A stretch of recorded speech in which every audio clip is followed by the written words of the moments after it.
তখনকার যে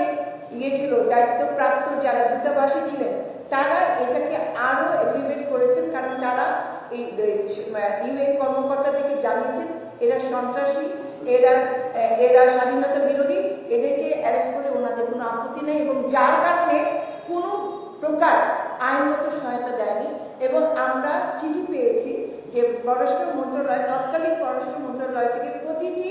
অ্যাম্বাসিতে চিঠি দেওয়া হয়েছে যে এদেরকে চুপ করাতে হবে, এদেরকে শাস্তি দিতে হবে। আমরা বর্তমানে ফর্মালি আবার চিঠি দিয়েছি আমাদের প্রধান উপদেষ্টা, অন্যান্য উপদেষ্টা এবং পররাষ্ট্র উপদেষ্টাকে দিয়েছি যে এই বিষয়ে আমরা চাই ওনাদের ইন্টারভেনশন। ওনারা কিভাবে এই এতগুলো লোক যারা রেমিটেন্স যোদ্ধা বলছি ইদানিংকালে, তারা কি করে এই অবস্থায় আছেন, এবং এ বিষয়ে আমরা বলেছি সর্ব ধরনের আমরা অ্যাসিস্ট্যান্স দিতে পারবো, কিন্তু আমরা